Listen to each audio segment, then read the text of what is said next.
Are you ready?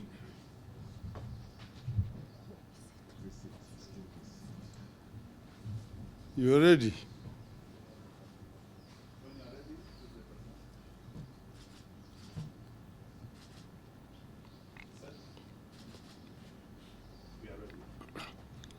Okay, now, gentlemen of the media, this is Azimio's statement on Finance Bill 2023-2024. The Finance Bill prepared by the Kwanza regime, spelling out how they want to raise money in the 2023-2024 financial year, is a piece of punishment that Kenyans should be deeply concerned about. We are shocked that anybody living in Kenya and who understands and appreciates what Kenyans are going through can come up with the taxation proposals the bill is making.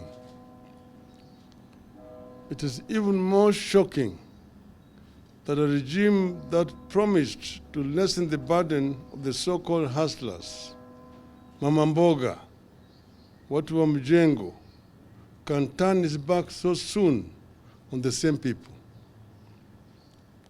The tsunami of taxes in that bill will bury everyone, especially the jobless youth and the poor struggling down at the bottom.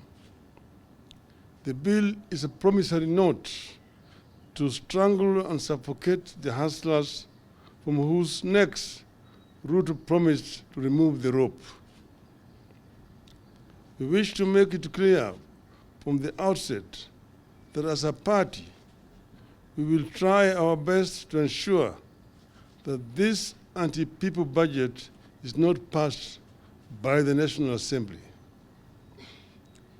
In the event that Kwanza uses its hired majority and passes the bill as it is, we want the people of Kenya to understand that it is Kwanza's bill. It is the Kwanza's budget. It will be Kwanza strangling Kenyans. We will instruct our members of parliament to have nothing to do with it. The mischief is hidden everywhere across the bill, but we will highlight a few. One, turnover tax. Currently, turnover tax, that is, tax based on sales, is applicable on sales worth 1 million Kenya shillings and above, and it stands at 1%. Now, Kwanza wants this tax applied on sales from as low as 500,000 Kenya shillings. The tax is being raised from 1% to 3%. The taxation will be pegged on gross sales, whether the seller makes profit or not. The biggest casualties here will be small, medium, and medium-sized businesses. Those businesses are the heart of the hustler nation. They are struggling. The same businesses are already being taxed by counties. Our stand is that this tax should remain at 1% and should be applicable on sales of 1 million shillings and above. 2, income tax adjustment. About 4 things currently stand out in a payslip of a typical employee in Kenya, whether in the public or private sector. There has been no pay increase in the last 5 or more years. At least a quarter, sometimes up to half of the salary is consumed by taxes. Much of the salary is consumed by all sorts of loans. Much of the salary goes into the funding dead institutions like NSSF and NHIF, which in the end do not serve the needs of the employee. Now, unilaterally, Kenya Kwanza wants to raise the taxes from the current 30% to 35% on those earning 500,000 shillings and above. Direct taxation as a means of raising money usually has unintended consequences. The shock will be felt down the chain. Typically, a single payslip supports entire villages and communities in Kenya. As Kenya Kwanza reduces availability of local disposable income, it is inadvertently reducing local demand for goods and services. It leads to more unemployment and more desperation. We will be instructing our members of parliament to post this bill's proposals. 3, housing fund. Unilaterally, Kenya Kwanza wants to deduct 3% of basic salaries to finance affordable housing scheme. How the regime arrived at 3% and not 1 or 2, nobody knows. In an economy where employees are already faced with reduced income due to high cost of goods, we find the introduction of this new tax irrational. It further reduces the amount of disposable income available to the economy. We find it curious that while not everyone is qualified for the proposed affordable housing regime, everyone is expected to pay. This is illegal borrowing. According to the bill, those who do not qualify for affordable houses will have their monies refunded or transferred to the beneficiaries after 7 years. There's no mention of interest accrued on the money. You're borrowing money without paying interest. It is not clear why an employee who does not need a house would have his or her money tied up in a housing scheme when he or she would wish to spend it on farming or just feeding the family. There's also no guarantee that the housing scheme will work where schemes like NSSF and NHIF have been crippled by corruption. We need a review. 4, attack on digital economy. After being attacked through turnover tax, the youth who have tried to find themselves jobs by using their creative talents in the digital space are being targeted through digital content monetization. From paying zero tax currently, a creative youth who creates a digital platform or content will now be required to pay 15% tax. As a country, we will be killing innovation and leaving our youth with too few options, if any. We will not support this proposal. 5, tax appeals tribunal.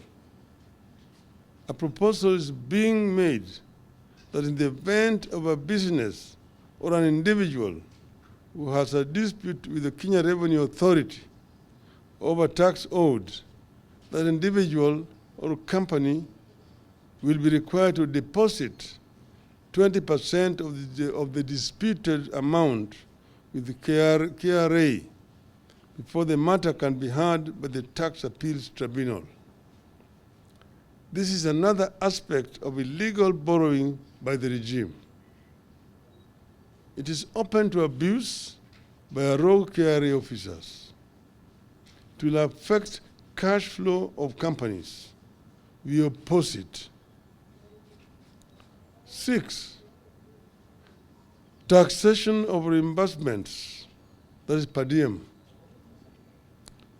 Out of the blues, Kenya Kwanza wants to tax money paid to officers on duty at 30%.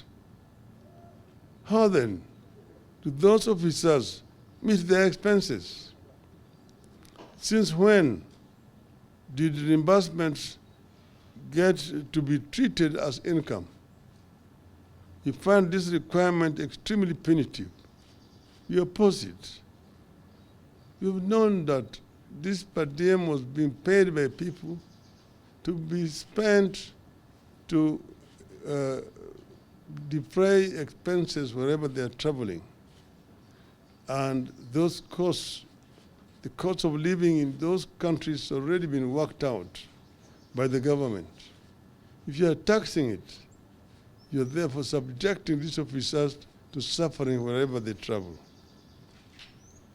7, taxing trade associations.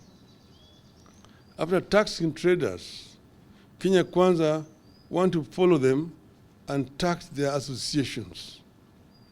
Associations whose duty is to fight for the welfare of members will now be deemed to be carrying out business and be taxed on gross receipts, which will be deemed as income. This is double jeopardy that will affect the welfare of businesses in the country. We oppose it. 8, enhanced VAT payments. Buried in this bill are proposals to remove from zero rating to tax-exempt pharmaceutical products, agricultural pest products, and even fertilizers. Maize flour, cassava flour, and a number of other types of flours are being moved from zero rating. Transportation of sugarcane to factories will now attract VAT. The VAT measures proposed by the bill effectively raise the cost of medicines, healthcare, and food, including that of locally produced sugar. It goes against Kenya Kwanza's often stated pledge to subsidize production. We object. 9, enhanced excise duty on imported cement. Kenya Kwanza wants to raise duty on imported cement. It will be a signal for local producers to raise their prices. This will impact the local construction industry, which is currently the main driver for job creation in Kenya.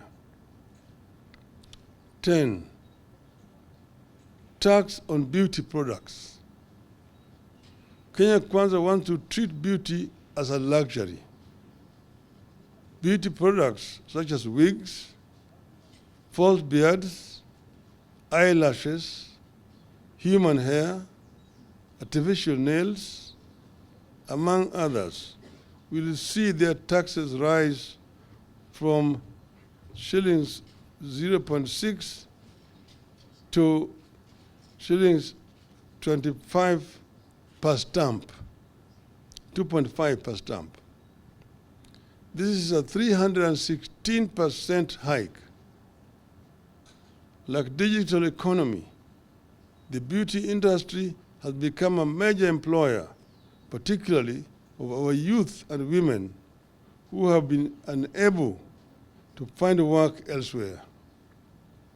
It is a home to hustlers. Now Kenya Kwanza is going after their earnings. We disagree. Ladies and gentlemen, Kenyans cannot be taxed to the bone just because of Kenya Kwanza's internal weaknesses. Rather than increase taxes, the regime must undertake the following.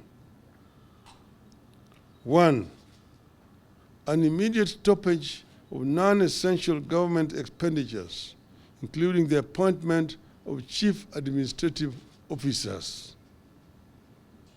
2, reduction in size of government, excess cabinet secretaries, principal secretaries, directorates, advisors, aides, departments, and castes are gobbling up finances for the no good value for money. 3, abolish money being spent on political operations that are disguised as relief food distribution or fundraisers. It makes no sense at all for a Kenya Kwanza operative to spend 20 million shillings on a chopper to distribute 1 million worth of food. It makes no sense for a principal secretary to spend 10 million shillings on a chopper to deliver 200,000 shillings at a fundraiser. This madness must stop in the interest of austerity. 4, domestic and international travel, conferences, workshops, and training must be reduced, and they should be held in the offices. Those who are working in Nairobi should hold their meetings in Nairobi, including members of parliament. Parliament has got enough offices, a facility for members, committees to meet. There's no need to transport members of parliament to go and meet in Mombasa. The same thing applies to members of the county assembly. 5, freeze ministerial out-of-station allowances, ministerial house allowances, and domestic allowances for cabinet and principal secretaries. 6, end corruption and theft of public funds.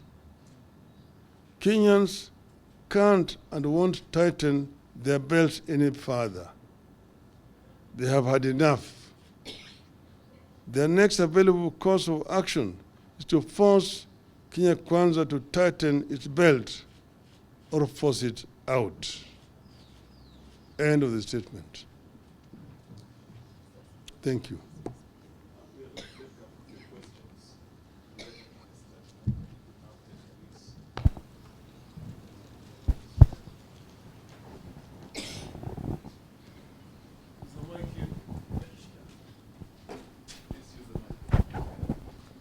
All right, my name is Emmanuel Tov from Say that again. Okay, my name is Emmanuel Tov from KTN News. Number one, Kenya Kwanza commands a sizable majority in both houses. How are you going to oppose this bill when it comes to the House? Number two, you suspended demonstrations to give way for negotiations and talks, and also giving a chance for an honest discussion. Is this honest from Kenya Kwanza that they are increasing taxes, and are you reconsidering going back to the streets for this? One is, you're right, you said Kenya Kwanza has an artificial majority in parliament. Because as you know, when Kenyans voted, Azimio had a majority in both houses. However, Kenya Kwanza has proceeded to buy members of parliament without following the laid down procedures and the law to cross over to their side. The requirement is that if a member moves from the coalition or political party in which he was elected, that members are required to resign his position in Parliament and seek a re-election through a by-election into the new outfit in which he has moved. This has not happened. And you've seen members of, for example, Jubilee, who are an Azimio coalition, go on the other side. UDM was the first one to go. And now there's COOP, which is saying to have gone the other side. This is what we are talking about, corruption. Corruption in the political process, which is there. They are enjoying artificial majority in Parliament. But we say that our members, those who are with the Azimio and who have got conscience, will oppose these proposals. We'll oppose the proposals, and we hope that the genuine Kenya Kwanza members, who also have got the interests of ordinary Kenyans at heart, some who still feel about the hustler which they used, will see the fallacy of trying to introduce these measures here and how these measures are going to hurt ordinary common man whom they say they are going to assist through a bottom-up approach. With regard to the talks, first, we acted in good faith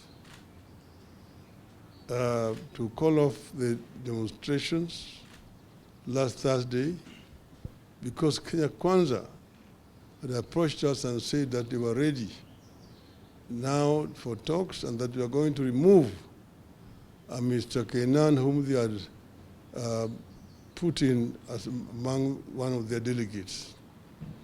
But we knew that the real reason why they were doing it was because they were expecting the visitors were coming into town. And they did not want demonstrations at that time. But we did act in good faith ourselves because they said they were serious. Now we are seeing signs of reluctance. We're seeing signs of reluctance. Now all members of the other side are not available. They don't have a quorum to begin the discussions and so on. We have given them today and tomorrow. We have said that the talks must start in earnest on Wednesday.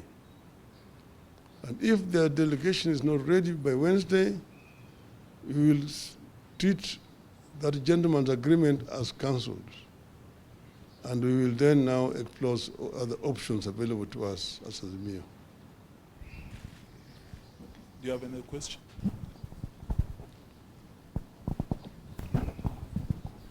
My name is Joel Chacha from K24 TV, and the Kure Kimani-led Finance Committee has now invited the public for public participation and also submission of memorandum. That is the deadline is actually on 20th of May by 5 p.m. Are we likely to see also Azimio maybe submitting a memorandum on the same and as well urging its supporters to turn out and also participate in this particular process? This press statement is itself already a notice to our members that we as Azimio are opposed to these proposals. And we are therefore urging all our people, members of the public, to participate and express their views, their opposition to these measures. We are waiting because, there's a workers' organization in this country which will be leading in this process. But we see the workers' movement is completely silent. We saw them on Labor Day talking and not even demanding an increase in salaries for the workers. It seems that the workers' movement has gone to bed with this regime. But we just want Kenyan workers to unite. We will continue to defend the right of Kenyan workers in the absence of an effective trade union movement that represents them. Thank you very much. Shortly, we shall be circulating copies of the statement to you. Thank you for coming.